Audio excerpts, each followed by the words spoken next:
Are you ready? It's the Roundtable with me, Robert Bannon.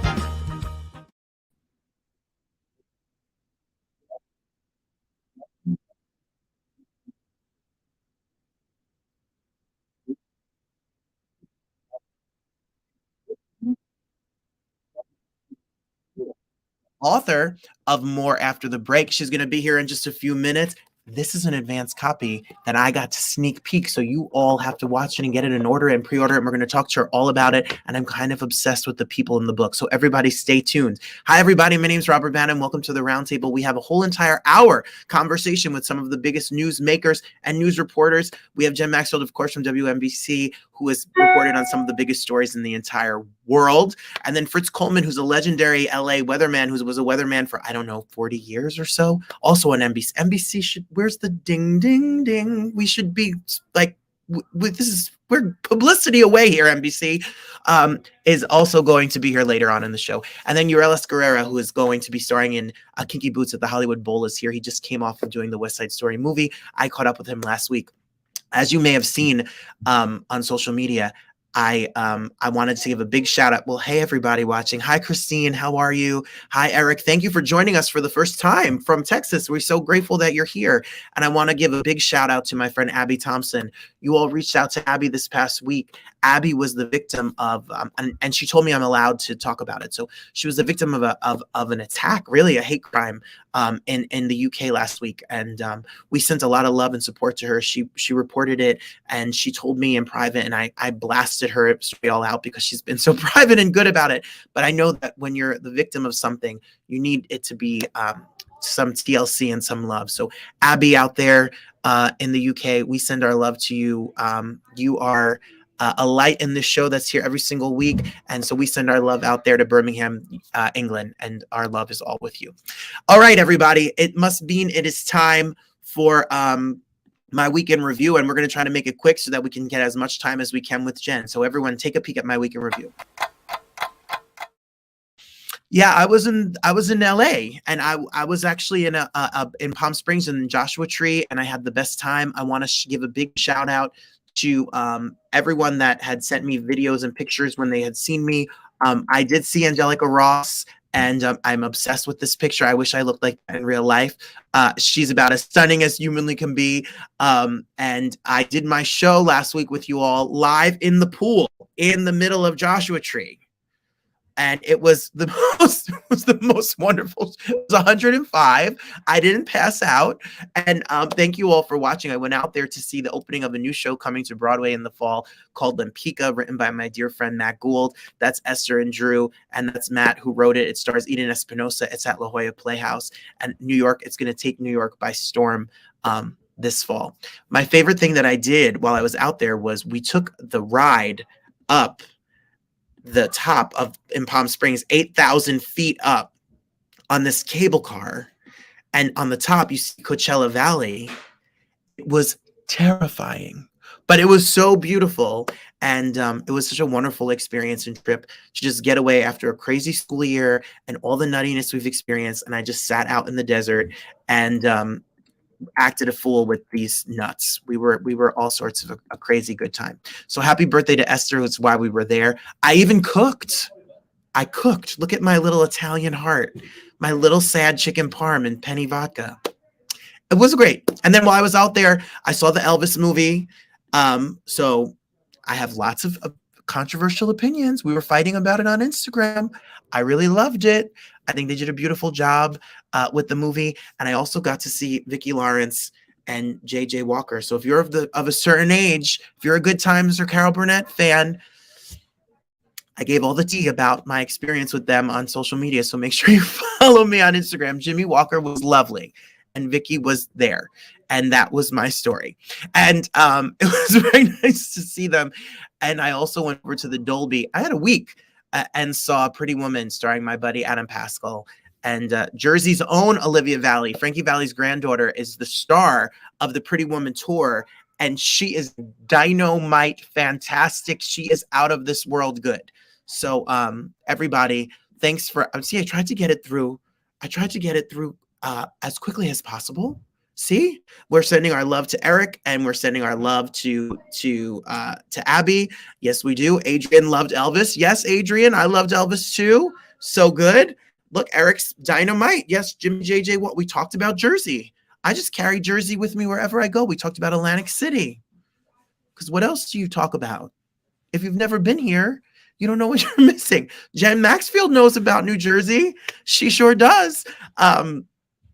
Everyone, for my shameless plug, and then we're going to bring Jen out here in a moment. I will just have one little announcement about my live shows, and then she'll be here. So here's the shameless plug. 'Cause I'm shameless. We are moving the show that we're doing in Massachusetts until the fall. I do have a show in Maine, and I do have a show. I will be in Richfield Park doing part of their summer concert series, but I am doing the show that I'm doing in Massachusetts. We had a scheduling issue. So if you're in the area in Maine, come see me at Booth Bay Opera House. I'm doing a night of Broadway in the American Songbook July 20th, and then I'll be in New Jersey back at my hometown in Richfield Park as part of their summer concert series on the 23rd. So I hope to continue to give you more information. We're working on a Christmas album. We're working on all sorts of fun stuff for the rest of the summer. So stay tuned, watch us every single week, and we'll keep each other posted.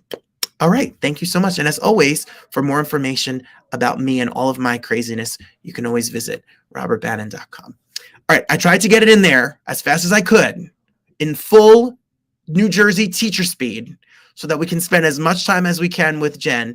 If you're somebody who has ever turned on Channel 4 here in the tri-state area, you know that that's WNBC, that's NBC. It's the flagship station of the NBC franchise. And at the helm of that, and one of the most trusted voices in news today, is this next guest. And I've been watching her for many years. Her new book is called More After the Break. It's out, and it's a brilliant idea, and it's fascinating. I'm about 3/4 of the way through, and I'm so excited that Jen Maxfield is here. Everybody, please welcome to the roundtable, Jen Maxfield. Oh, Robert, thank you for that introduction. And hello, neighbor from New Jersey. Hi, neighbor. I'm coming to you live from Richfield, New Jersey.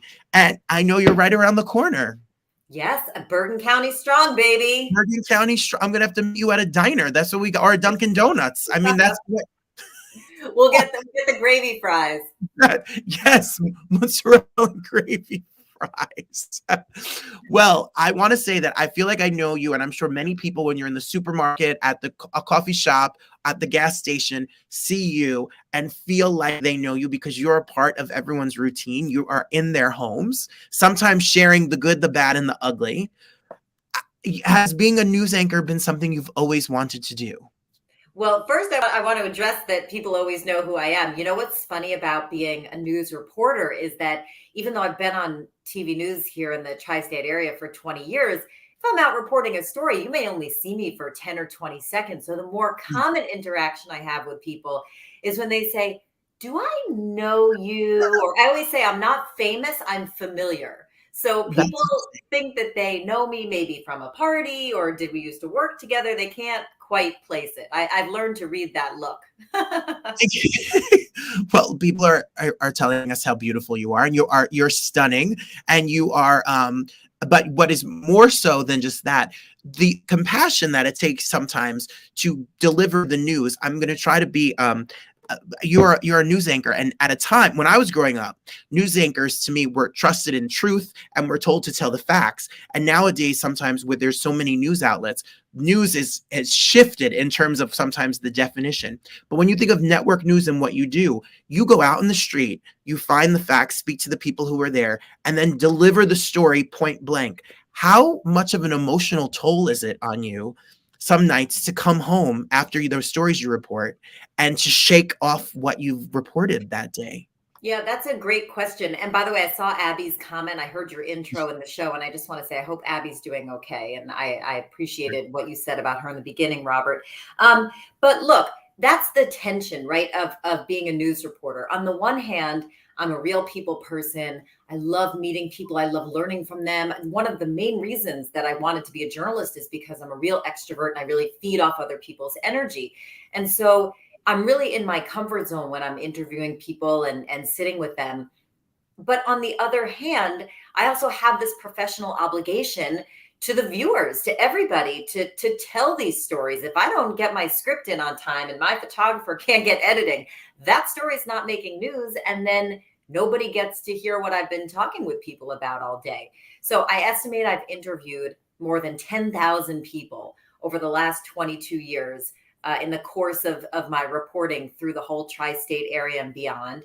And I wrote this book because I was so curious about these small interactions that I had and what happens after the live truck pulls away from the scene. Well, that's what you were so gracious to send the copy. And I went away last week and I take this with me next to the pool. And I had read the cover, which is a reporter returns to 10 unforgettable news stories. And I didn't know which stories they were going to be. I had no idea what in the history of your career they were going to be. And from the firstly, your introduction is what fascinated me, because as somebody who went to acting school and is a performer and hosts this little show, what I never realized about news reporting, and you're somebody who studied, you went to New York, you went to NYU, you studied journalism and et cetera, is that there's a copy that you're writing the story. So you're writing, you're editing, you're investigating, you're really wearing many hats in that couple of minute live shot that we see every single night. What on the day-to-day basis, if there's a news story that you're going to report, can you just walk us through what the day is kind of like? Sure. I love this question, sort of the TikTok of the day, right? And by the way, I should note I went to Columbia. Not that I don't love NYU, but I did. I'm sorry. That's okay. I did go to Columbia, but all right. So here's how it works. So I have a morning meeting and we call in and we pitch a bunch of story ideas. Sometimes we may do a story that's more an enterprise news piece. Sometimes it's something breaks and we're rushed off to it. And many times we start the day thinking we're doing one story and then things progress and our story may change 2 or 3 times throughout the course of the day. But the one constant in all of this is it's something, and sometimes 2 or 3 stories, but stories are airing that night, no matter what. So the pressure's on from the beginning, and the pressure to gather information and get interviews. And I'm so thankful that I never report stories on my own. I'm always working with a photographer. There's so many people who help me put the story together, whether it's our assignment desk telling us where we might be able to go for interviews, or a producer giving me some direction in the show. So I don't want to give people the impression that I do all this on my own.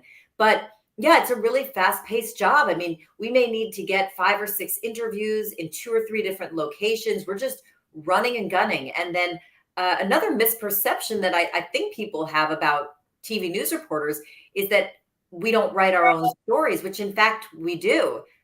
All the stories that I'm putting out there on the news, I've written the script and my photographer has edited it based on what I've written. So it's you learn to be a very fast writer, which probably helped me write the book.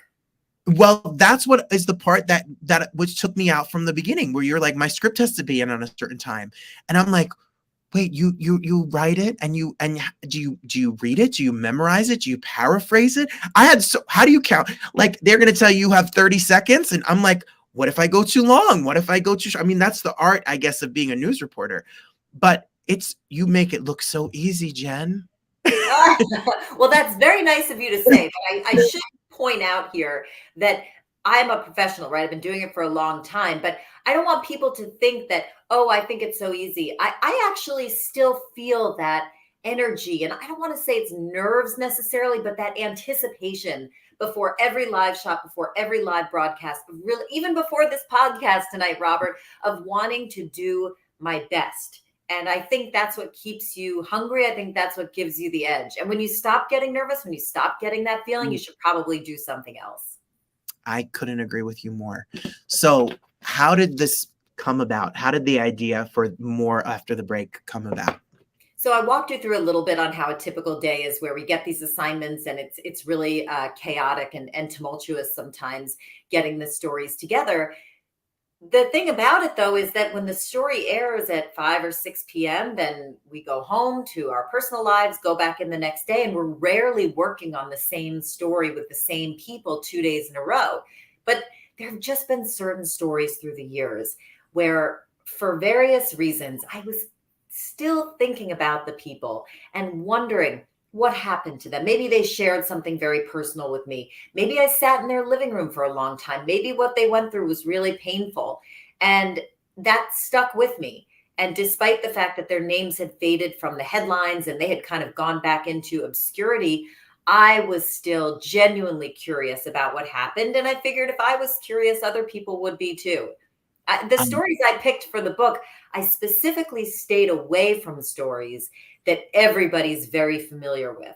I wanted to go for things that were a bit more obscure because, look, I don't interview celebrities. The people who I feature on the news, they didn't ask to be in the spotlight. They didn't train for this.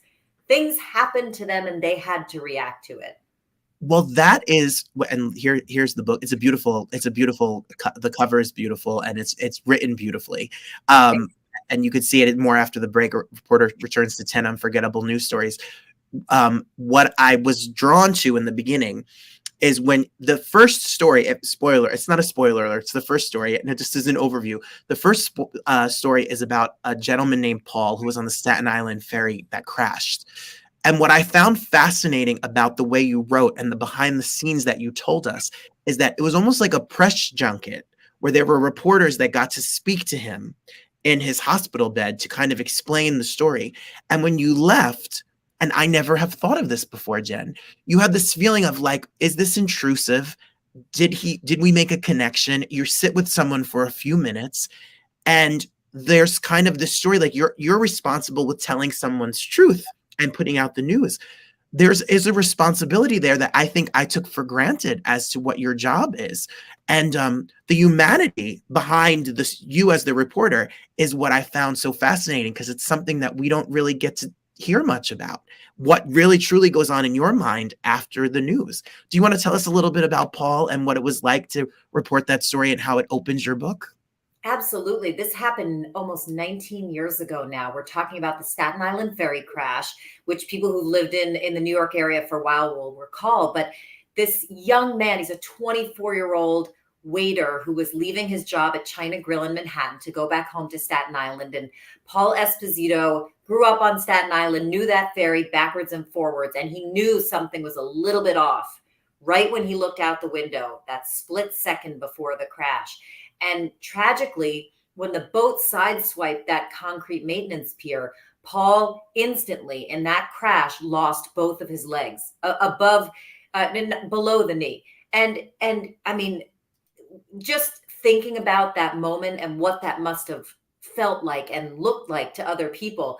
And there's no question that Paul Esposito is alive today because of the heroics of this nurse from the United Kingdom, Carrie Griffiths, who was in New York as a tourist. She had taken a week off from her job at the hospital in the UK, and she came to Paul's aid and stayed with him. And even beyond that, what really stayed with me about that story is she didn't just help him, she fought for him. She actually had to fight. She had to steal the gear bag from one of the EMTs and say, I am not giving this back to you unless you put him on the first ambulance. And Paul Esposito was the first person from the Staten Island ferry crash to be seen at the hospital. And it's all because of her.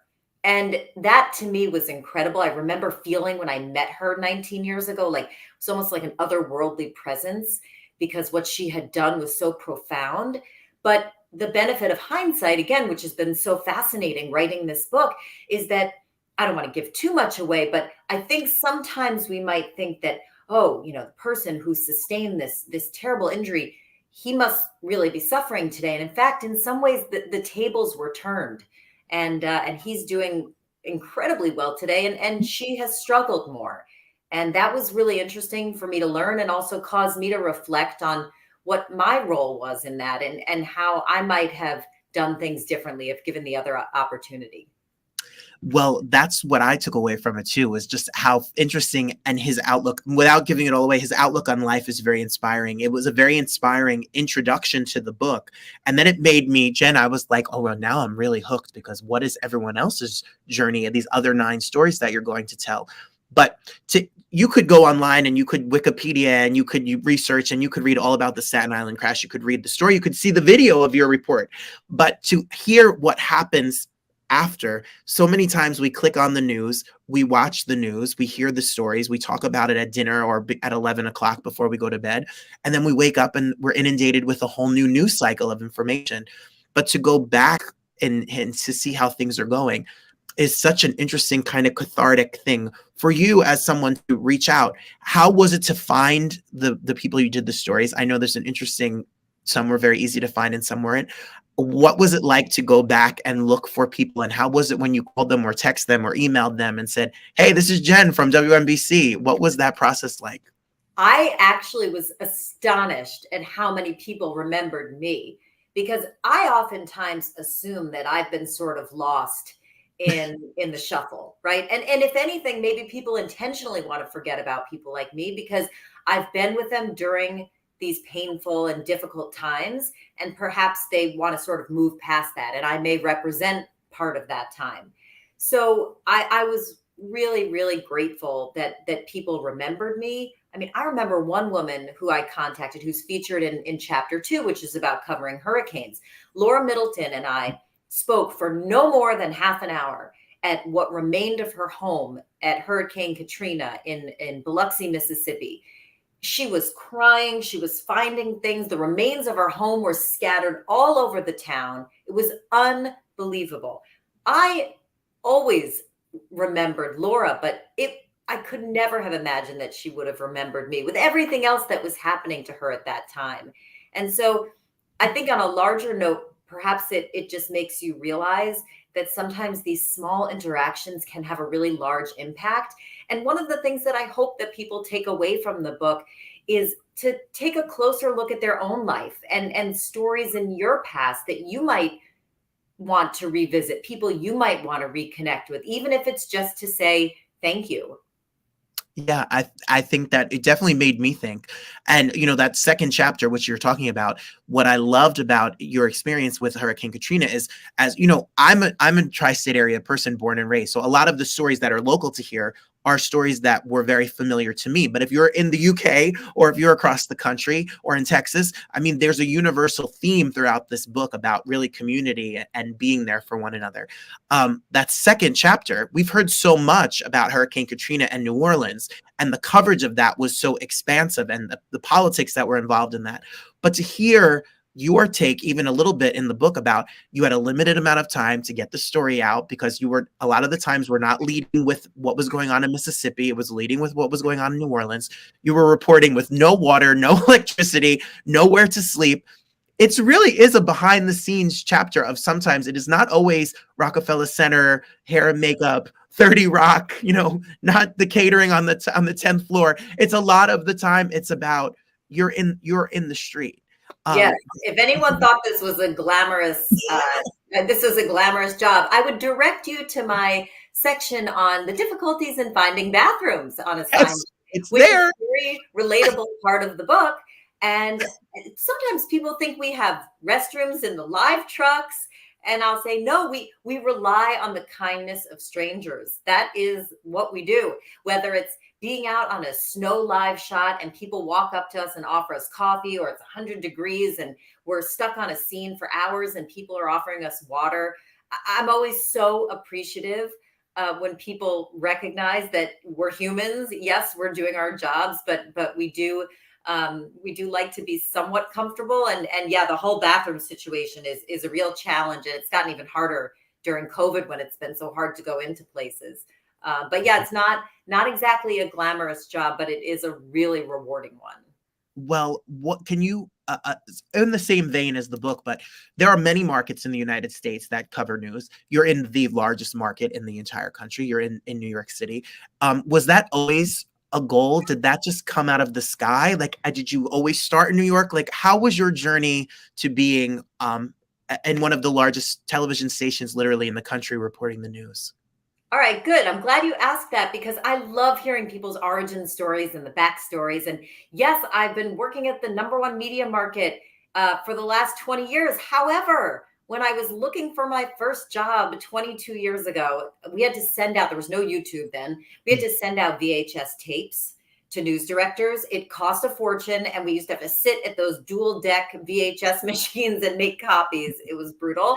And I sent out 65 tapes after I graduated from Columbia Journalism School, and I'm just waiting for the calls to roll in. And do you know how many callbacks I got from news directors at that time? 0. None. Nobody wanted me to work for their station. And it wasn't until another reporter friend said, oh, try taking a road trip and just call them when you come into town and ask if you have 10 minutes.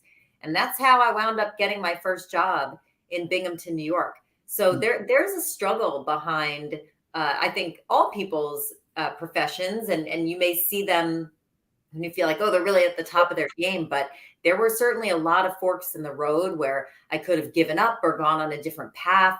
But I was really persistent and stubborn. I'm a Taurus, a very stubborn person. And so I never gave up. But the other thing that I think anyone, whether you're a journalist or whatever profession you're in, that might be worth reflecting on, that I just went through with this book, is the whole idea of having a growth mindset.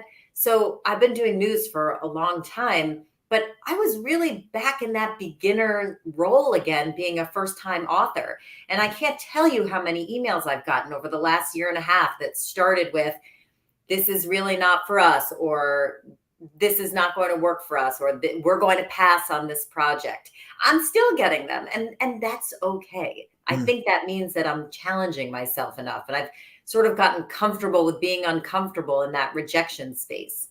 Well, that's a lesson to take away, even for me, all of us. Even if, no matter what business you're in, you're going to get faced with adversity and people who tell you no, and you just trudge along anyway.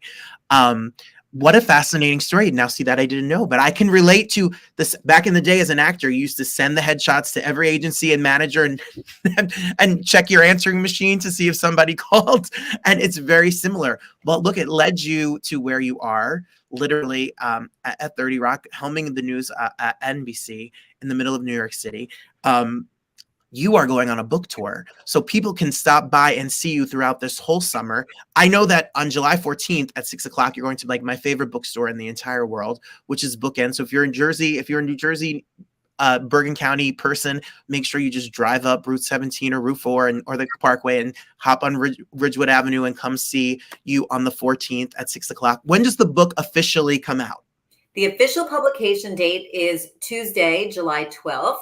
And I so appreciate you mentioning Bookends in Ridgewood. And I should add that if you enjoy news and you live in the area and you want to come visit, the person who's running the Q&A at that event is my really good friend and someone who I admire, Nina Pineda of Eyewitness News. So she and I will be appearing together at that Ridgewood event. She's so beautiful and such a great reporter. Look at the ABCs and the NBCs of it all. But what it shows, and I'm really obsessed with media and politics. I was a poli-sci major, and I'm obsessed with the reporting of politics. But what I found so funny, and maybe you can just expand on this, and I know Fritz Coleman and Louise is going to be here. I know that the news world is its own community, because I know with like White House correspondents, even though they're on competing networks, they're all in the same room, the same space. They share your colleagues with people across the dial. Oh, yes. And I think what people may not realize is sometimes we know our colleagues from other stations better than we know the reporters at our own station, because if I'm on a story in New Jersey, I'm with all the other New Jersey-based correspondents from all the other networks. Whereas my someone else who works for NBC, who works out on Long Island, I may see that person once a year at the holiday party. Yes, that's fascinating to think about it. Wouldn't think about it in that way. Yes, and I've also given the advice to younger reporters that it's a marathon, not a sprint. And some days I may be late to the news conference, and other days somebody else may be late to breaking news. And I've always taken that really collegial attitude of, look, if I'm getting a big exclusive, I'm not necessarily going to invite everybody into the house. But if we're all out covering the same story, I am going to engage with my colleagues from other stations, because as I said, if you're covering news for as long as I am, there are going to be days when you need the help and other days when you can offer the help. And that's sort of what builds those relationships over the years. That is such great advice. And this whole time while you were talking, I was like, oh my goodness, she looks right at the camera. She knows exactly what she's doing. I have a little experience. Goals. Goals. Everybody, if you want to find out more, you can go to jenmaxfield.com. There's a whole entire list. She's not just in New Jersey, New York, and Connecticut doing book signings. She's signing books all across this country.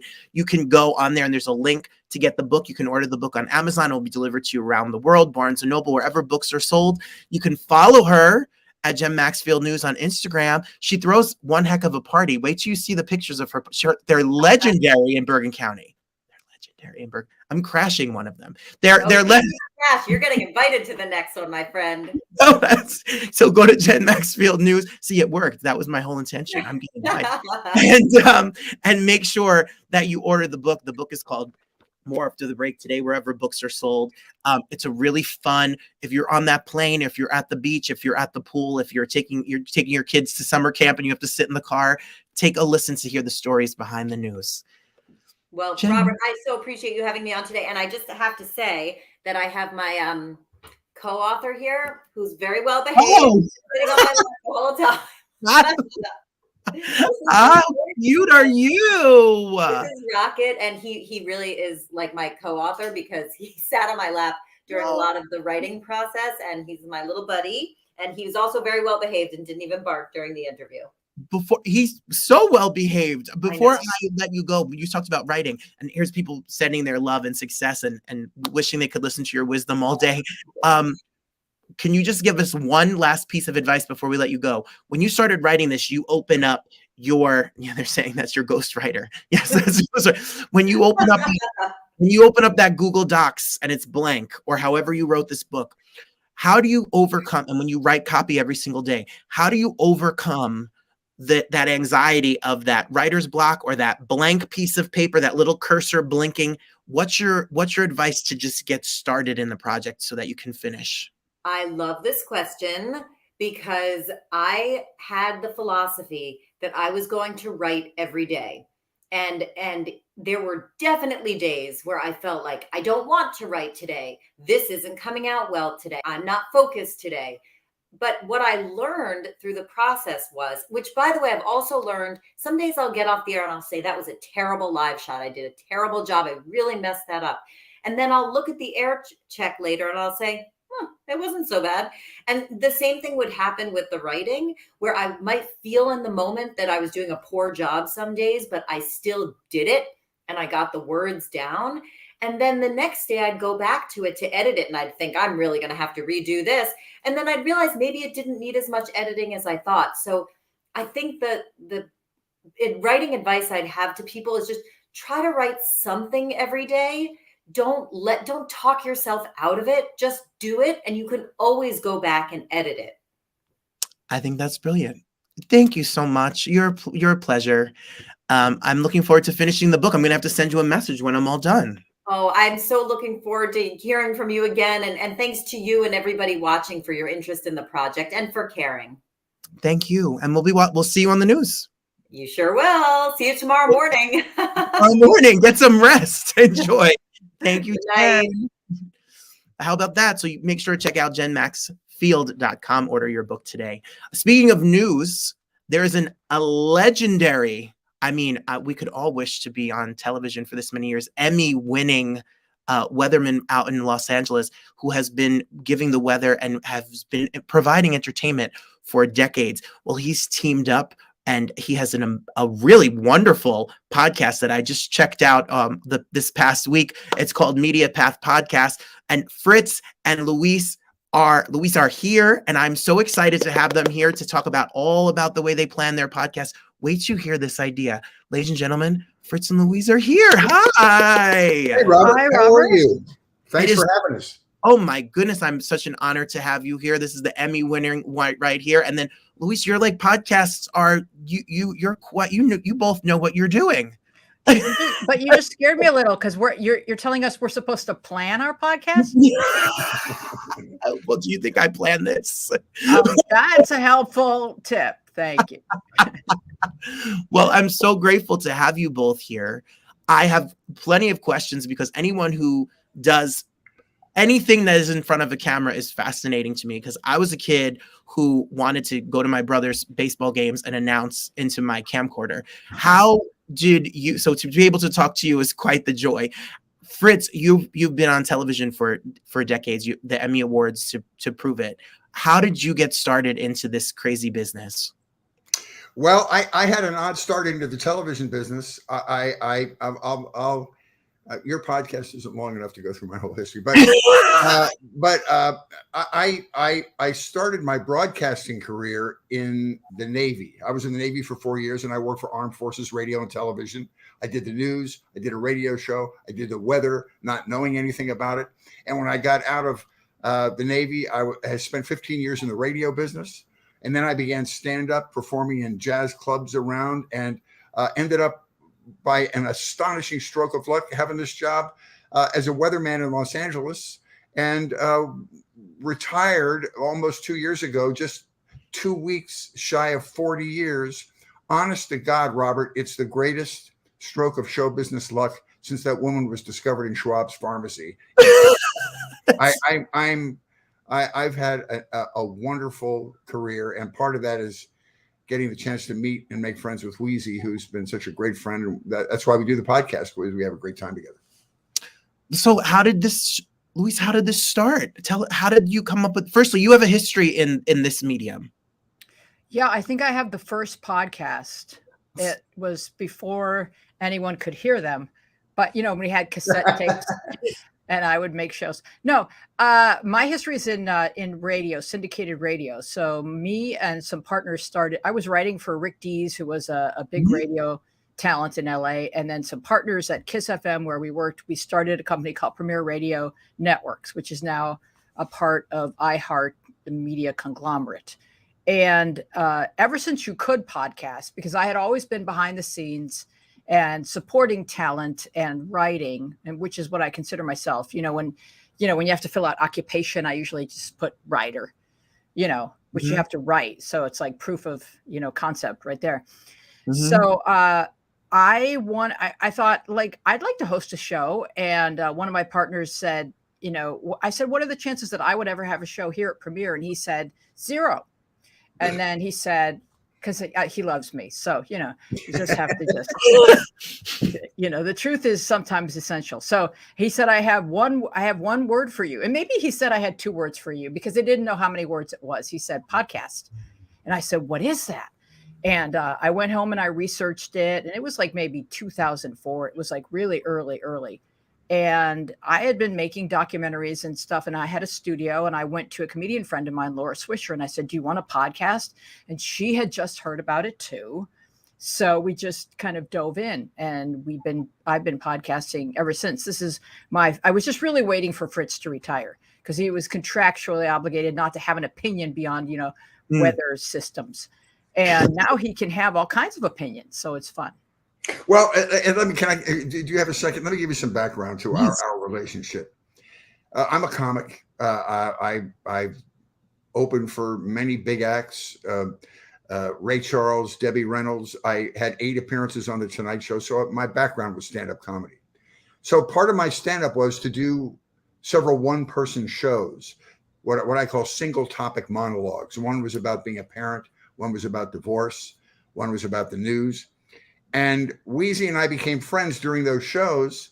And she was so media savvy, and we clicked in a friendship way so quickly that she became a producer of my shows. And so we took these shows on the road. We had a similar sense of humor. We had great simpatico. We had similar political views. We had similar interests in books and movies and streaming stuff. And so this podcast became a natural offshoot of our experiences in the entertainment business and our similar interests. And that's why we just have a blast doing it. And we call it Media Path because if you listen to the show, Robert, you know that we start with introducing some suggestions on what to stream this week or what to read or what to watch in a movie theater. And then we have guests and talk. So it honestly is just a formal extension of our friendship. Well, here's Media Path Podcast. You can get it wherever you can listen to podcasts. It's on YouTube. You can listen to it on all of the podcasts, however you listen to your podcasts. There's over 100 episodes and counting of Media Path Podcast. So if you're someone who listens to Apple Podcast or you listen to iHeart, wherever you listen to your podcast, make sure you download and listen to you guys when you put them out. What I found so interesting, and we're getting comments, Fritz, and I'm sure you've heard every joke about weathermen in your life. Here's Mike, who's like, weather people on TV now don't know anything either. I'm sure you've heard them all and probably tell your own jokes about them. Oh no, listen, if you see a good one, throw it out there. Maybe and I have more questions about that because that is a fascinating career. But what I also find fascinating is that on your podcast, you get big stars. You have Henry Winkler, you have Cindy Williams, you have all these, and they talk in depth about something that you may not expect. If you have Henry Winkler on for an hour, I'm going to think you're going to talk about the history of Happy Days and you're going to talk about all of his career. But you end up having, and I just watched this one, this is why it's in my mind. You have this whole conversation about Hamilton. You talk about how you guys talk. It's a different conversation. It's not just tell me where you were born, tell me how you broke into show business, tell me about your career. You go into topics, and that is what's so refreshing. Well, let me tell you, Weezy, if you'll permit me, just this one insert here. That's what we love to do. That's just going down the rabbit holes in various conversations. I'll give you an example. In Henry's show, Henry had to overcome a disability called dyslexia. And the first time we interviewed him, we wandered off there. Michael Reagan, Ronald Reagan's son, had a horrible history of abuse, and we wandered into that area. Yesterday, we had a fantastic conversation with Christopher Knight, who played Peter on the Brady Bunch, and we ended up having a really touching discussion about ADHD, which he suffers from, but was able to morph that into a wonderful career. And so that's really, those are the rocks that we love to turn over in our conversation. Weezy, I think you'll agree. Those are really the folks. Sometimes it takes us a half a podcast to get there, but we always enjoy the things that people don't expect that don't necessarily have to do with whatever their brand is. So you're right, dude. But often things that everyone or a lot of people can relate to. We're all humans on planet Earth, and we all struggle and we all face things and we overcome them, and sort of we celebrate that together. And my goal with Media Path is to ask people questions that they haven't been asked before. When you're talking about Henry Winkler and Christopher Knight, who have played iconic roles, you're thinking there's nothing he hasn't been asked. Like what sort of cookware do you use? Like, he's probably been asked that, there's a Brady line of cookware, I'm sure somewhere, but yeah, it's if you just kind of have a conversation where you kind of let it take its course, you find that there are people that love to talk about things that aren't necessarily their iconic history, and it's stuff that's relatable to everybody. And I'll tell you something. Yesterday was a great example of that, Weezy. I think you'll agree with the Christopher Knight interview and some of the other stars we've done. It's amazing how intelligent and thoughtful. We have there's a cliche of what we think of actors. They're very shallow and only do the lines. I'll tell you, yesterday on Christopher's show, our most recent podcast, this is a guy who's spent a lot of time thinking about life and has really interesting opinions about things. And so it's a revelation to discover that somebody you've been a fan of for one reason turns out to be this thoughtful adult human being and has made the transition from child star into a really interesting adult. It was cool. I had a good time with it. It's fascinating. I mean, if that doesn't make you want to listen, I mean, that's what you want to know. It's more in depth. It's not 10 minutes long. You're able to have a good conversation about something that is moving and matters to everyone. How do you schedule? Like, how often do you tape, and when can we see new episodes? Is there a schedule? Are you on every day? Is it once a week? Once a week. We record on Tuesdays, we post on Thursdays. So we're pretty diligent about the schedule just because there's a lot of moving pieces. So, we have a tech engineer, we have a producer, we have Fritz and I, and we have a guest. So we have a talent booker. So to schedule every Tuesday at 3 p.m. works for us. And then I edit and I create an audio only version and then a video version where like last night I was up till midnight editing because there's so much iconic Brady eye candy that everybody wants to look at. So I pull that into the video to share as he's talking about some of these moments that we all remember so well. Well, that's what I was also going to say. The production of your show. I mean, these shows take everyone. If you don't know, all of this takes a lot of behind the doing the show is the easy part. The post and the pre-work, booking and planning and all of that takes a moment. The production value that you do, the visual cues and the pictures and the videos that's what makes it so entertaining to watch. When I was watching your episodes, they fly by because you're sucked into the conversation, but also it's visually very appealing. So what a beautiful job. Oh, thank you. I have a filmmaking background. She's a great editor. And I don't know if she mentioned earlier, but she's a documentarian. She did the great documentary about the Calcill family called The Family Band, which is still streaming on Amazon Prime, and directed and edited part of that. And that's an acquired skill. She's really good at it and does a great job with the podcast. Making something out of nothing, fantastic. She's great at that. Yeah, you can follow her on Instagram. You can find it. And you said it's streaming still. I saw you posted about it not recently. So it's still streaming on Amazon, so you can catch that. Yeah, it's on Prime, so it kind of pops up. If you've watched any other music documentary, it will pop up because folks tend to watch it repeatedly. And there's a lot of people. I have a lot of special features that I have on my YouTube channel because there was so much footage, and I created a lot of rough cuts and behind the scenes and edited together moments.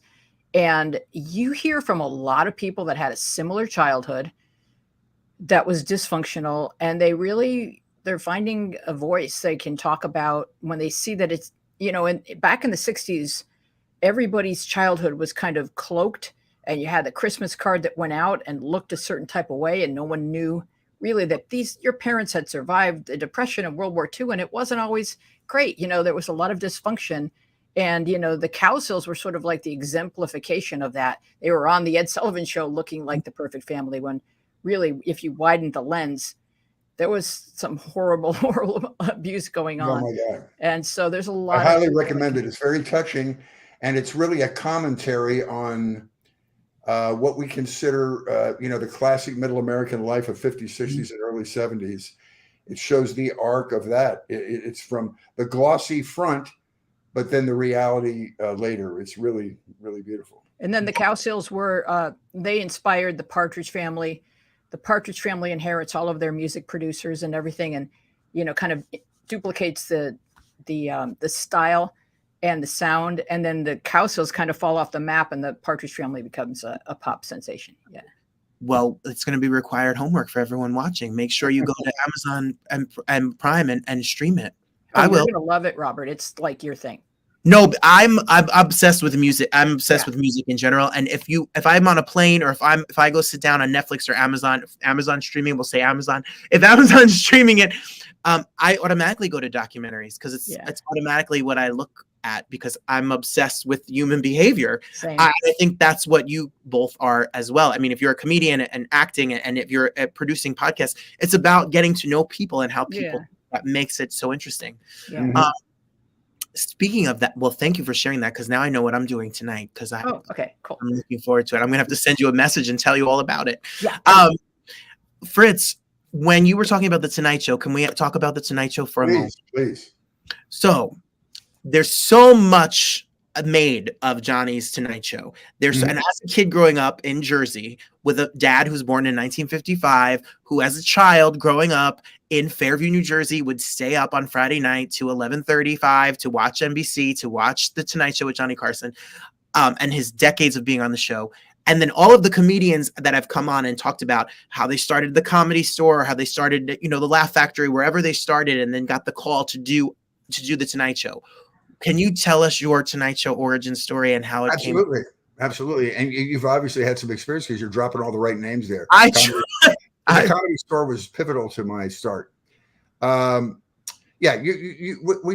first time, the late night television exposure doesn't have the cachet now that it did, because quite frankly, Jimmy Fallon and Jimmy Kimmel and Stephen Colbert don't use stand-ups. But back in the day when there were only 3 networks, ABC, NBC, and CBS, the late night exposure was really the only avenue to a name for starting comedians and to make them viable in Las Vegas and everything. So it was very, very important. So I call it the first time you do your comedy bar mitzvah, when you do it. And my first shot at the Tonight Show was delayed gratification twice. If you remember the old format from the Tonight Show, the comedian would go on, not in taping time, but in real time, about 10 after 12 at night, between 10 after 12 and 12:20. Well, if the headliner, that would be the most famous guest, the first seat guest on the Tonight Show, went long, or they ran into a time problem, the comic got bumped off immediately.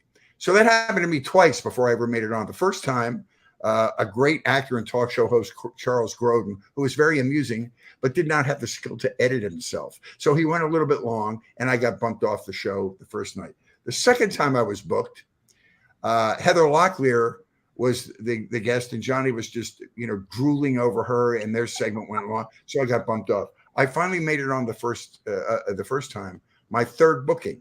And really that was a gift, because by that time I didn't even care if I got on. I couldn't call my family anymore. I didn't have the guts. Please stay up one more night because I might not make it on. So I just did the show, and it was fantastic. But the headliner on that show was Linda Ronstadt, right? And so I'm a nervous wreck. I'm a big pacer. I'm walking around back of the curtain before the show starts, and Linda's back there, and she knew who I was from having seen me on television in LA. And I was very nervous, and she came up and introduced herself, and she said, "Wow, you're really wound up tight." I said, "I know. I'm sorry. I hope I'm not making you nervous. I'm just a nervous wreck." So she put her arms around me and just hugged me for like 30 seconds. Didn't say one thing to me, just hugged me. And it was the most beautiful experience of my life. It was such a beautiful maternal thing. She took all my nerves away, and I went out and had a reasonable performance, but it was just a very cool sort of brush with greatness with Linda Ronstadt. Never saw her again, but it was such a giving, lovely thing to do. So you go on your first performance, you don't remember any of it. It's a flash of light. And I mean, if you ask any comedian of my era, of the late 70s, early 80s to mid 80s, that's the primo moment of your career. It's what you work for. It's Mount Olympus of comedy. And I'll never forget it. I feel very fortunate to have had that opportunity. And I did 8 appearances. I worked at NBC, so I was right there on the NBC lot. So what they would do is, if they had a fallout or they needed to fill a spot, they'd call and say, "Do you have a new 6 minutes? We need you on the show like tomorrow." And it was a great way to go on, because you didn't have time to get nervous and obsess over it. So I did 8 appearances. I did it with Johnny, Jay Leno, Joan Rivers, and Gary Shandling. So wonderful experience. Wow. And while we have you here, how did the weather, you told us a little bit, but the weatherman and the comedian and the podcast host, do they all live in the same space? Were you able to work as a comedian in terms of doing the news as well? Oh, yes. That was the only reason I took the job, because I thought, well, if you have a second, I'll tell you the story of how I got my job doing the weather. I didn't start out to be a weatherman. I came out here in 1980 to be a comic. I was totally ill prepared. I had raw material, but I didn't have honed performance skills. And so I had to do 2 years, and Weezy went through the same too. She was a comic and went through the open mic assault on your self-esteem for 2 years. And I finally became a paid regular at the Comedy Store, where they would book you during the week. So my friend who worked at NBC said, I'm bringing my boss and his wife down to see you on Friday night. You're doing a show at 8:15. We'll be there. Please come back and say hello after the show. So I did the show. And while I was on stage, I told an anecdote, as I mentioned before, about having done the weather while I was in the Navy, but not knowing anything about it. But nobody cared that I didn't know anything about it. They just wanted me. It was presentational. It was not scientific. So I did that story, finished the show, backstage to meet his boss and his wife. And his boss says to me, this is an odd question, but do you have any desire to come to Channel 4 Los Angeles and do some vacation relief weather forecasting for me? I have a Maine weatherman that hasn't had a vacation in a year. I need some help on weekends. Is that anything that would interest you? And I was making $25 to $45 a set at the Comedy Store. And I thought I was hallucinating. I said, oh my God, of course, may I carry your wife to the car? Is there anything you can do? So, and I said, you know, and I said, I don't know anything about weather. He said, fantastic. There's no weather in California. This will work out great. So I had to audition for this job. I got the job and did vacation fill-in for 2 years. And then the main guy left, the main weather guy, and I was bumped up. And as I say, I retired 2 weeks shy of 40 years and I was the beneficiary of some astonishing luck. And that's how I got my job doing the weather. Didn't set out to be a weatherman, set out to be a comedian, but I had the job as a weatherman in LA. And while I was there, I was still doing 2 or 3 shows a week. Yeah. So I didn't stop my comedy stuff. The man he's an Emmy, like it's quite the illustrious television, survived television for 4 years. Crazy. In Los Angeles. I mean, we were talking to Jen, who's in New York. You're 40 years in LA. I mean, you don't get the same parent company. She worked at 30 Rock, and somewhere my personnel records are at 30 Rock to this date. Now that's the home office. It's amazing. That's what I said when we started this show before you guys popped on. I was like, where's NBC here with I need the chimes and we're just in a big NBC commercial here. I didn't have to do early mornings like her though, because that's an assault on your body. That's a hard schedule doing mornings. You have to get up at like 2:30 in the morning. Forget it. Not me. No, I hear that. It's a rough grind. Well, tell us about what we could expect in the future, the next coming weeks with your podcast. Do we have anything fun and exciting? We should watch it this coming Thursday. A week from today is a brand new episode. No, I just posted an episode and we're taking like 3 weeks off. Perfect. So, but we have 102 episodes. So when I get back, you should still be kind of dug in. So yes, that should hold you until I return. And we've had some just absolutely astounding conversations, and we kind of focus on boomer sort of comfort food. In other words, like the week before last, we had Johnny Whitaker, who played Jody on Family Affair and Sigmund and the Sea Monsters. We've had Butch Patrick from the Munsters. We've had Tony Dow and Bill Mooney from Lost in Space and Leave It to Beaver. And we also love music. We love politics. So we've had Adam Schiff and we want to get even more political as we get closer to the midterms. We love discussing politics, and we're both obsessed with Watergate. So we love talking about Watergate. Any book about Watergate, we'll have that author on. So those are just our passions. We get to explore what interests us. And as I find in life, if it interests me, it interests somebody else. So, yeah, absolutely. Did you watch speaking of documentaries, did you see the Netflix documentary? Oh goodness, what's her name? The Staircase. No, he's talking about Watergate. Martha Mitchell. Mitchell. Yeah. That was spectacular. Gaslit. And there's a also, Netflix. how about Gaslit? Did you see that on Hulu, which was the dramatization of that? No. Oh my it's great. God, you've got to watch that, Robert. You have to see Sean Penn as John Mitchell. Oh my God! And be seated. First of all, Martha Don't try Mitchell's to do played this by standing. help me, Wheezy. What are you trying to think of? Who plays Martha Mitchell? I'm having a brain. Oh, Julia Roberts. Yeah, Julia Roberts, and then Sean Penn. Yeah. Who has the most incredible makeup job, looks just like John Mitchell. It's spectacular. It's 8 or 9 episodes long, but it's really a fantastic dramatization of that whole Martha Mitchell documentary. You got to check it out. Then I have to, because as I'm born in 1983, I've studied political science. I'm a political scientist, but what I've noticed the most about it all was that I never knew this whole story. Like and I'm a teacher, so I teach history, but in 5th grade history teaching, you get to the Declaration of Independence and we go home for the summer. So to get through, I'm stuck in 5th grade. So when I watched this documentary, because like I was saying, you find the new documentary. I'm like, oh, political documentary. Oh, about a woman during Watergate, a woman who speaks the truth. What history has. Let me tell you something. If you're a student of that, if you watch Gaslit, I hope you will, because if you're a fan, you're going to be blown away. You are going to be astonished by and frightened by the similarities in the political divide in our country right now, and how all this malfeasance played out, and how John Dean was the revelation and the thing. I mean, it's history repeating itself. You'll say, oh my God, we're going through exactly the same thing right now. It's really good. Sort of, because they call what we're going through right now stupid Watergate. But when you watch Gaslit, the people that were sucked into Nixon's vortex are not bright. It's a lot of bumbling idiots that just want to be close to the flicker of power.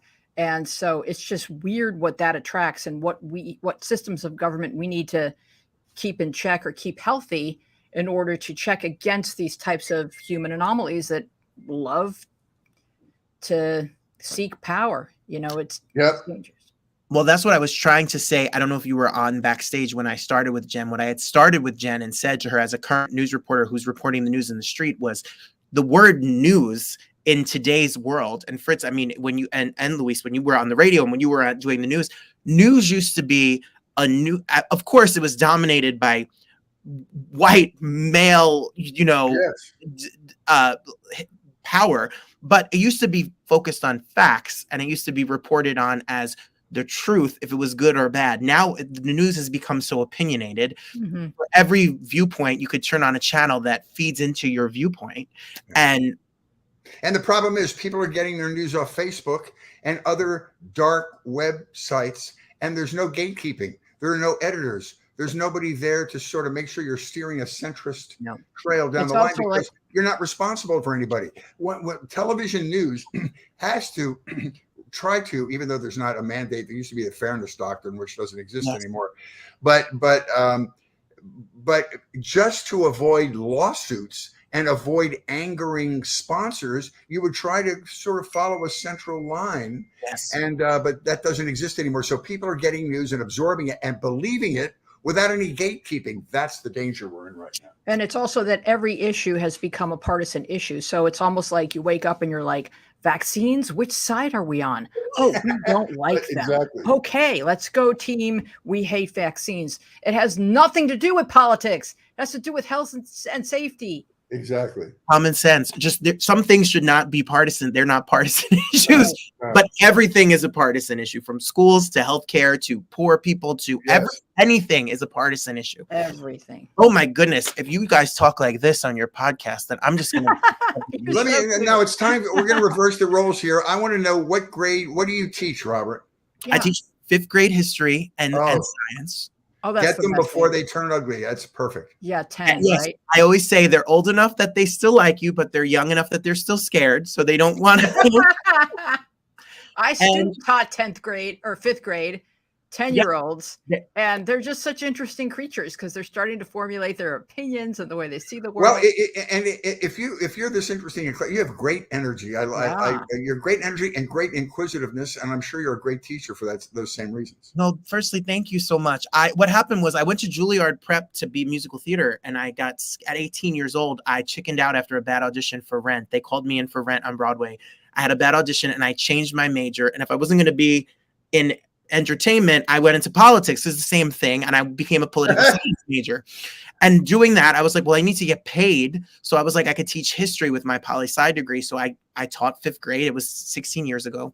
And then about 4 or 5 years ago, I went back to acting school. I went to Meisner Conservatory, and I've done more musical theater and more acting and teaching has become, I think teaching has made me a better host and a better actor because it's a show. It's a show all day and they observe your behavior. So my album and my stuff is called Unfinished Business because it was about going back 15 years later to the arts after spending my life in room. And being a teacher polishes your improvisational skills too. That sure does. Yeah. I think you're more confident now than you were because that one audition, it took you to your knees, and now that wouldn't happen.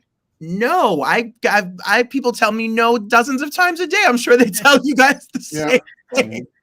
It's fine. So you have to have this resource that you can pull from because it's a very vulnerable pursuit going into presenting yourself as the commodity. Yeah, absolutely. And I get to talk to people like you through this, just like you talk to people, but you inspire me and you give me courage and strength to go out there and have a point of view and speak my mind as well. So for that and all the work you both have done, I'm so grateful and appreciative. And thank you. Well, you do a good job. Keep up the good work, Robert. Thank you for inviting us on your show. Oh, please, my show is your show, and I'll be watching every single Thursday. Everybody, if you can reach to your phone, if you can reach for your computer, make sure you watch Media Path Podcast anywhere podcasts are heard, and you can follow them both on Instagram and on Facebook and all that fun stuff. Thank you both so much. It was a real honor. Thank you. Great to see you, Robert. Keep up the good work. Take care. Thank you. All right, everybody. Well, as always, my mom. And we're running a little late as always. My mom always tells us if you would like to support the show, you're more than welcome to support the show. You can Venmo at our Bannon. The money goes to providing. We use the money to get more views and to get more guests and to get more promotion. So thank you all for that. We have one more guest while you're still here.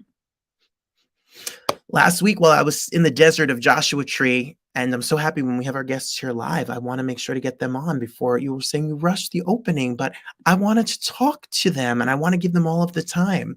And they just did an interview with Vicki Lawrence on Media Path, and it was a really interesting interview. I showed you the picture. I saw her while I was out in LA, and you have to check out the interview they did with Vicki Lawrence, because talk about a television career. I checked it out. I checked out half of it before the show today. All right. So while I was in Joshua Tree, I got an email from a lovely, from one of my friends that is in publicity, a publicist, and said, I have this actor who's been on Broadway a whole bunch of time. He's about to make his Hollywood Bowl debut. And I would love him to come on to talk about it before he does it. And when I read about Urell, I have seen him in multiple shows. He did West Side Story on Broadway. He's done La Cage on Broadway. What an interesting story and what a talented performer he is. So hang with me and take a peek at the chat that I had with this musical theater star. Okay, everybody. Last year, everybody was talking and raving about West Side Story, directed by Steven Spielberg. It was a breakout movie for so many people. And there is somebody who was in this movie who I think West Side Story has kind of followed this next performer's career, truly. You've seen him in many Broadway shows. You've seen him now on the big screen, and he'll be at the Hollywood Bowl coming up next week. So you don't want to miss that. He'll be in Kinky Boots with an all-star cast. We're going to talk all about it. Yurel Echezarreta is here. Hi, good morning. Hello, good morning. Might have said your name right. Almost close. Yes, you did. Urell Guerrero. How are you? How's everything going? Oh, I'm doing well. It's been a wild ride so far in Kinky Boots. We've been putting up the show so quickly. Act 1 in 4 days. We just did Act 2 in like 2 days. We're reviewing it all today. It's wild. Oh, that is insane. Yeah.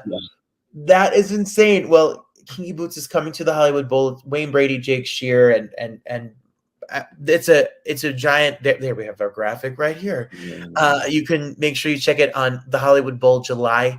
What is it? The 8th, the 9th, and the 10th. Yep. How did that come along, and how has it been to be able to put something together so quickly?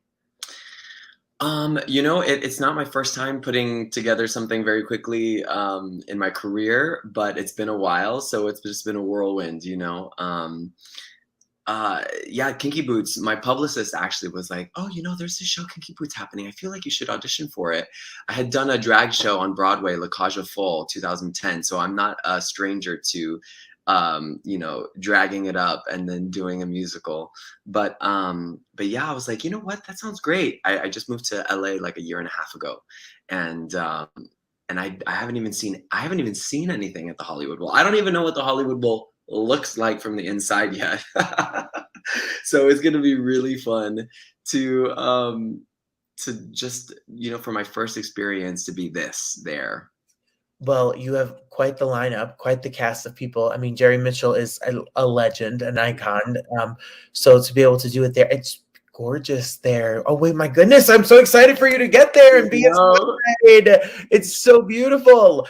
Well, what a journey. I know that you are you're of Cuban descent. You're from Miami. And then at what age and stage did you decide that being a performer is what you wanted to do? I did my first musical when I was 15, and it was like a community theater show, and they needed guys to audition, of course. And so I was like, okay, I'm not doing anything this summer. So I went in and I got one of the leading parts, and I was like, oh my gosh, I was like, this feels so fun. This feels right. I get to sing, dance, and act at the same time. And I love doing all three. And the fact that I could be in a space doing it all at the same time, I was like, this is what I want to do. And then I transferred over to an arts high school, and they're like, there's this big land called New York City where you could do this as a job, as a profession. And that's it.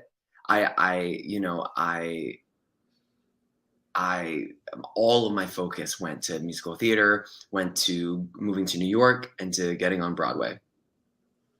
And you did. Yes. Amazing. I'm like so grateful for that. Yeah. And you did. And that's such a journey, and like what a vision and following through. And it's not an easy career at all. I mean, it takes a lot of training. And when people ask me, or students have asked me, or different guests that I've had on, you've learned your craft. It's not something that just magically happens. How important was the education part of it into getting to where you are, to study and the training of dance and theater and all of that? Yeah, I mean, very important. I went to an arts high school, like I just mentioned, and they gave me a really solid foundation in voice, in dance, ballet, jazz dance, and acting. And, we did a lot of different projects, plays, musicals, dance concerts. And then I went to the University of Michigan for musical theater for a year only, actually, because I ended up auditioning for West Side Story the summer between my freshman and sophomore year, and I ended up getting it on Broadway. So I moved and I did it there, and then I always kept up my voice lessons. I was always in an acting class, and I would pop in and out of dance classes. The dance part I felt like I was pretty solid in, so I didn't feel like I needed to train too heavily there. But yeah, I was always maintaining my training in classes, whether I was in school or in New York. Well, I with my father, back for his favorite show is West Side Story, going to see this production, this one right here, at the Palace. I remember seeing it was the first time I had gotten to see West Side Story on a stage. It was a beautiful production. I know this was like a very traditional styling of West Side Story, this version. And the show has kind of, how many times have you done it? 4 or 5? I mean, I was reading your bio. You've been in this show multiple times. Yeah. I think it's been like 6 times, and that doesn't include like concert versions or like special performances. Like I did the America performance for Oh, what was it? We were honoring Rita Moreno in DC. And we did a special performance of America, the movie version for her. So yeah, I've done the show a lot. It's amazing. So how did the movie come about?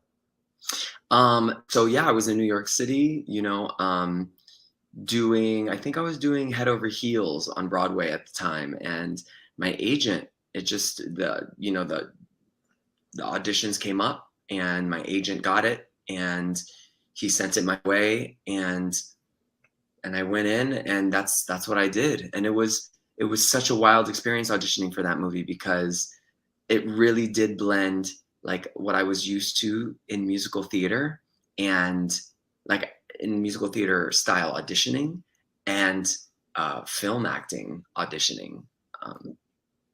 Which is I was going to ask you, what was the audition like? How many auditions did you have? I think I had like three, maybe four, but definitely 3 solid auditions. And it included like us coming in for a callback where Steven Spielberg was at the door being like, hi, just greeting us. He was filming everything. He was like at the door. We were walking through the door, and he was just like filming on the camera, being like, hi, welcoming us all in. It was so wild. We did, big group, traditional group dancing, but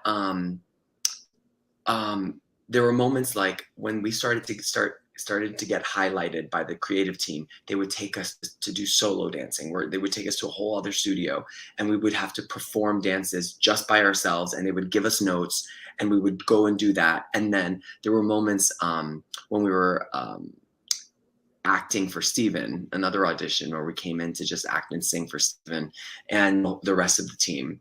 And they had a man standing there with like a big handheld camera, and we had a scene partner, and it was as if we were acting for, like we were already on set acting this scene out, and the whole team was watching us while this camera was like in our face. And I'm sure it was for them to then go back and watch playback as if we were acting on TV to see how believable we were, or whatever, or how we looked, etc. That's insane. That is amazing. I mean, just to be able to perform in front of him and in an audition setting where it's, I mean, I can't imagine a more intimidating and more exhilarating thing at the same time. I know I really had to lean into just the fact that like I am able, I am talented, I am like, they need me to be good. I had to really lean into my confidence and say that I'm right where I'm supposed to be, and I should be here, because not having that kind of attitude would only sink you in that setting.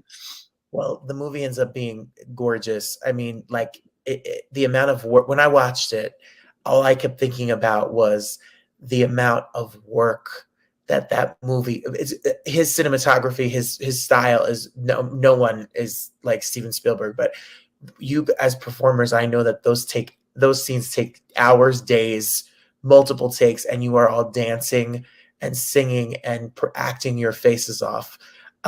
What a breakout movie for so many people. And I know that this is not this is just the beginning for you. Rachel Zegler from Jersey, we've done theater together. I used to do shows, and she would perform in the next. She's this little cute, little nothing, with the most amazing voice, the sweetest mom, the nicest. And now she's a superstar. And that's cool. I didn't realize you guys did shows together. That's awesome. And I went to acting school with Anna Isabel, who is, was in the movie, and we went to school together. And then it's like one day she's just like, oh, I booked this movie. And I'm like, you didn't just book this movie. You booked West Side Story with Steven Spielberg. That's not like I booked a student film down in the Bronx. This is West Side Story. So you all lived and did that. What was it like to work with, to see Rita Moreno again and see her on screen and be able to work with her? I mean, it was just amazing. It was amazing for her to share with us her experience, like with being Puerto Rican, growing up in this business, having done the movie before, she was so generous of spirit and such a diva in her heart. You know, she would enter a room and she'd be like, hello. Like, she had more energy than everyone else in the room.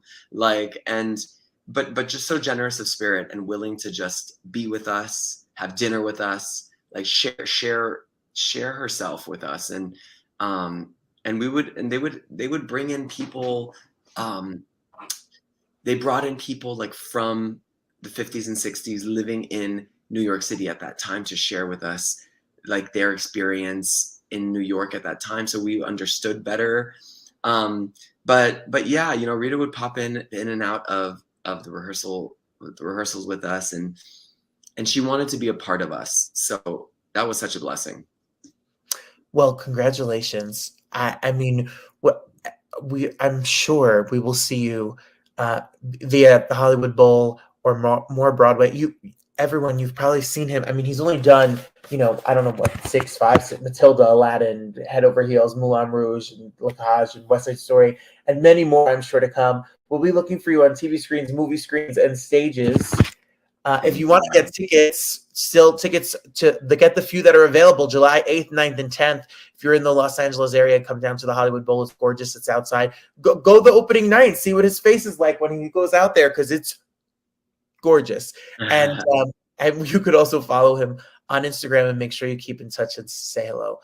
Thank you so much for being here. I'm so excited for what's the future. Oh, thank you, Robert. It's so great to meet you. Thank you. Thank you so much for being here. Yes.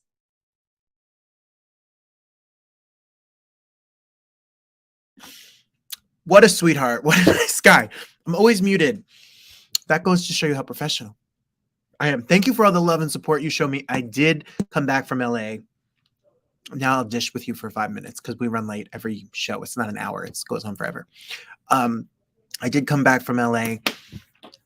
And I guess I had too much fun. He is a star. What fabulous opportunities you've already had. Keep chasing your dreams. Wishing you continued success. He's so sweet. He's so sweet. That video was recorded at 8:30 in the morning, Los Angeles time. I got up early on vacation to talk to him because he was going to do the rehearsal for Kinky Boots and wanted to get it done, and filmed it at 8:30 in the morning before doing a 12-hour rehearsal.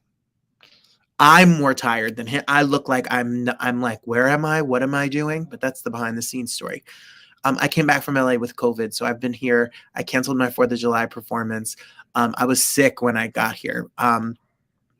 We were isolated in the desert, but I definitely was. We definitely were around a lot of people, and just some people that I knew ended up having it after I left, and here we are. So thank you for all the love and support for the people who knew, who I'd read into the messages and stuff on social media. But I'm okay. I'm going to be okay. I sound pretty good today compared to how I sounded this morning. I want to thank everyone who's new to the show. Thank you to Eric, who's coming to us from Lubbockton, Texas. Welcome to the Roundtable. I hope you're with us every single week. To my regulars, I love you all. Thank you for being here. And I'll be taking this week and weekend off, and next week we'll see what happens. But Sunday, I am live. We normally do shows on Thursdays. Last month we did them on Wednesdays. We're fluid. We're very modern. But I don't want you to miss Sunday. Sunday, don't miss Broadway's best, literally the best that's currently on Broadway. Broadway's current Aaron Burr, the guy who's on right now, right this minute, on Broadway at the Richard Rodgers and Aaron Burr. That's Nick Walker. He was the star of Ain't Too Proud. He played Otis Williams in Ain't Too Proud, replacing Derek Baskin. He's here. He has a brand new show at 54 Below, and he's so brilliant. Wait till you hear his come up in his story. Then, right, live from the headlines, the star of the Tony-winning Strange Loop, Thought Number 6, the bass, Antoine Hopper is here. He's been at this game for a long time, fighting the good fight. I had the chance to talk to him, and I can't wait to share it with you. So it's Sunday, a special edition, July 10th at 7 p.m. Eastern, 4 p.m. Pacific. Come spend your weekend with me before we all go back to work on Monday. It's required. You better be here. Check out robertbannon.com if you want to see where I'm going to be. I hope I can see you in New York, New Jersey, Maine, or anywhere else that I'm going to be. If you want to support the show, you can support the show as well. You all are the best. You give me joy. I look forward to seeing you in my community and my people. Make sure you tell a friend about the Roundtable and join us again on Sunday. Bless you all for being here. Yay. Thank you, Christine. I'll be resting and ready to come out and sing Nestor Dorma for you live on Sunday. No, I'm kidding. I'm not doing that.